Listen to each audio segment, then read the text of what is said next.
يا بلشدة متكي وذي لها ولا لين لها وانا قاتني وكا وطني وطنكي سمو وسني بريه فرحة لهم مرشح محمد فارح عبدي oo u taagan doorashada golaha wakiilada Soomaaliland ee gobolka Awdal kana sharaxan xisbiga mucaaradka ah ee wadani astaanta loogu codeynaya ay tahay faras ayaa dowlatus ballaaran ka sameeyay deegaano badan hoos yimaada gobolka Awdal xilli doorashada isku sidkan ay maalmo kooban oo kaliya ay ka hadhay murashax maxamed faarax cabdi ayaa bilaabay socdaal ugu kuurgalayo xaaladda ay ku sugan yihiin bulshada gobolka Awdal taasi oo uu soo maray deegaano badan haddaba safar qaatay saacado badan ayaa murashax maxamed faarax cabdi yuufti ballaaran uu hogaaminayo ay saaka ku soo mareen deegaano badan oo ka mid yihiin geediqsi geedka gobka sabawanaag iyo deegaanada bariga gobolka Awdal halkani oo ah deegaanka sabawanaag ayaa murashax maxamed faarax cabdi yuuftigii uu hogaaminayay soo dhaweyn ballaaran loogu sameeyay iyadoo markaasina ay bulshadu ay ka muuqatay taageerada ballaaran ee lixaad kale ay u hayaan murashaxaasi iyagoo oo lulayay astaanta xisbiga wadani iyo boodhar uu ku xadhan yahay sawirka murashax maxamed faarax cabdi odayaasha waxgaradka haweenka dhalinyarada reer sabawanaag oo halkaasi kaalay ayaa ballan qaaday inay codkooda ugu hoylin doonaan murashax maxamed faarax cabdi xildhibaanka maxamed faarax cabdi waxa aan ku soo dhaweynaynaa deegaanka sabawanaag waxaan leenahay gacmo furan ku soo dhawow waa hoygaagii waa deegaankaagii maalmaha koobanna waxay noqon doontaa inaad dadaalka sii wadaan maalinta u dambaysana aad codkiina ku hubsataan oo aad ugu hiilisaan maxamed faarax cabdi xildhibaanada waxa weeye waa haliyey weeyi waa ogtihiin waa la wada socotaan insha Allah tacaala waxaan rajaynayaa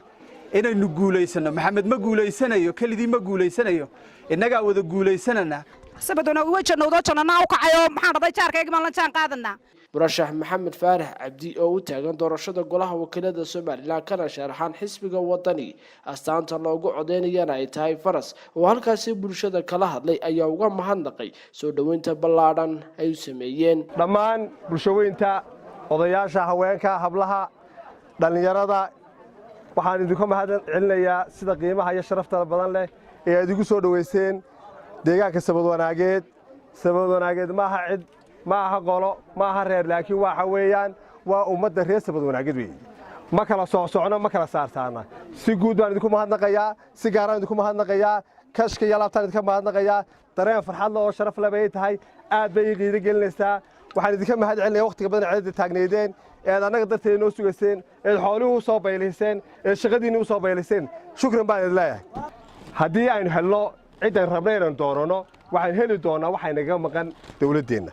Soomaaliland oo wada leenahay qayb baynu ka nahay dadkii dhisay baynu nahay jiritaankeedeen ku jirnaa haddaynaan helin cid la soo xisaabtanta cid is xasuusanaysaa ma jirto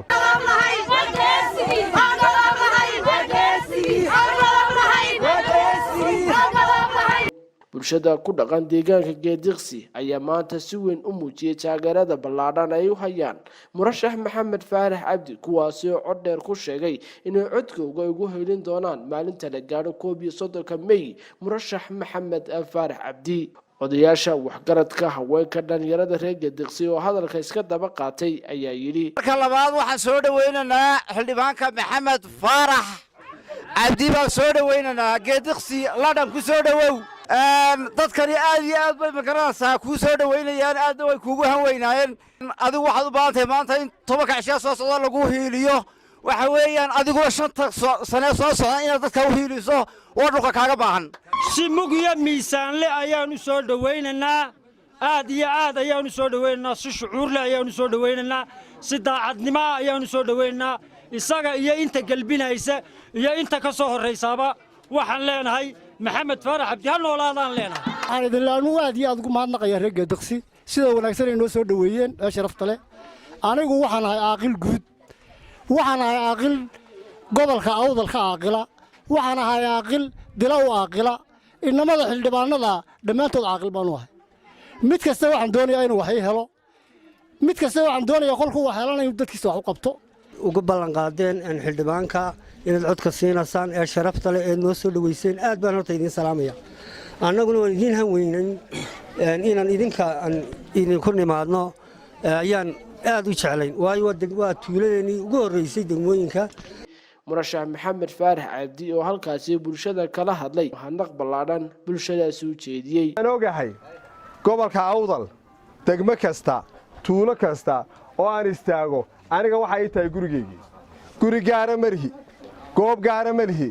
qorshe gaara ma lihi cid gaara ma lihi qolo gaara uma sharaxni waxaan u sharaxanahay reer awdal waxaan u sharaxanahay afartiisa degmo waxaan u sharaxanahay degmada baki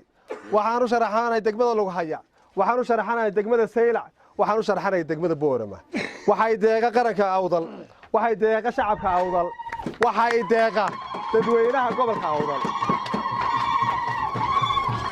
qolo quraati runtii ma kaafinayso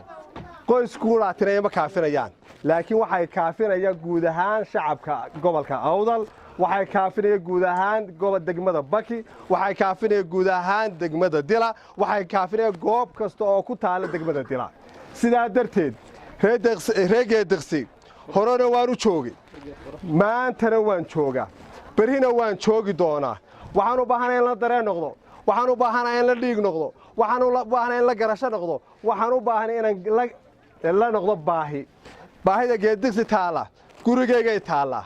danta geediqsi taalla gurigeygay taallaa waxbarasho la'aanta geediqsi taalla gurigeygay taallaa biyola'aanta geediqsi taalla gurigeygay taallaa hooyada iyo gabadha ku dhibaataysan geediqsi gurigeyga taala waa jeexiga mida deegaanka oo dhan rag hadday hesho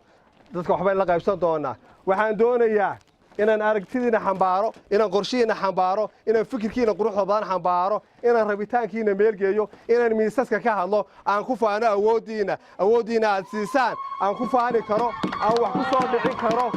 murashax maxamed faarax cabdi iyo waftigii ballaadhnaa uu hogaaminayey oo ku guda jira socdaalkoogii kuurgalka xaaladda bulshada halkani waa deegaanka geedka goobka soo dhoweyn ballaadhan loogu sameeyey kuwaasi oo bulshada deegaankaasi ku dhaqan isku sii diyaariyey inay soo dhoweeyaan isla markaasina halkaasi ay uga muujiyaan taageerada ay u hayaan murashax maxamed faarax cabdi waxaynu ku soo dhoweynaynaa gacmo furan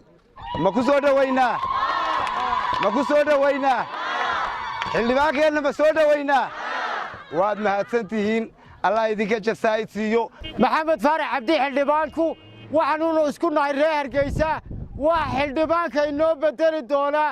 axmed yaasiin sheekh cali cayaanle boosku inoogu jiro haddaynu reer awdal nahay xildhibaankaasaa inoo bedelto codkayga iyo cod kaloo soo jiitaba isaga hantiyaya haddii aabadi haddaad miyi joogto haddaad magaalo joogto wakhtigaa la gelayaa waa wakhtigii caddaynaya halbeegga u ahaa inaad noqoto qof jira iyo inaanad noqon qof ummadda maalintaad wax la qabsan lahayd baad ku jirtaa inaan codkiinna wada siinno oon dadaal gelinno oon dadaalno sow diyaar mahin waxaan leenahay isagana waxaan leenahay annagu codkaan kula garab joognaa af iyo adba waan kula garab joognaa ducaan kula garab joognaa in maxamed faarax cabdi loo calaamadeeyo faraska dayibna loo calaamadeeyo 305 intaa ka bacdi waxa weeyaan maxamed faarax maanta wuxuu wataa waxa weeyaan waa calaamadii Khalid bin Waliid buu wataa moogta faraskii Khalid buu wataa codkii Khalid buu wataayo maanta isaga cod ugama baqayno iyo macnaha hadal wanaagsan ugama cabsanayno ninkii wax qaban lahaa markaa maanta inaan ku dayano oo qolada iyo qabiilkii iyo hoos haanta iska dayno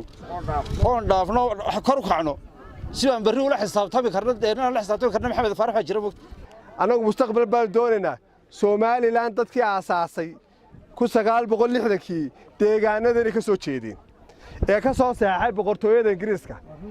waxay maanta halkan taaganahayna weyn ognahay shalayna halkan Soomaaliland ka taagnay weyn ognahay taasi waxay ku tusaysaa gaabka iyo dhibaatada inagu dhacday waxa keenay dadkan dooranayna oo aynaa ka fiirsanin waxaan u baahanahay in dadka ka fiirsano qofkeena qaadi kara qofkee meel ina geen kara qofkee rabitaankaaga isticmaali kara qofkee muunadaada iyo magacaaga ilaalin kara inuu baahannahay waxaan doonaynaa magaciina inuu ilaalino waxaan doonaynaa garashadiina iyo aqoontaydu ku jirta garashada iyo aqoontaydu ku jirta inaanaan caayin sidaan ku caayinaan ku ilaalinaa waxa weeye inaan si daacada oo ammaano leh oo aqoon leh oo hufnaan leh oo dadnimo leh oo dad isku wad leh inaan ugu shaqeyno deegaankeen meel jooga waa isku mid isku dad quraataynu nahay hadduu xubintu inoo hagaagto waynu wada hagaagana hadday midib bukoto waynu wada bukoonana inaynu isku diir noqono isku dhiig noqono u baahannahay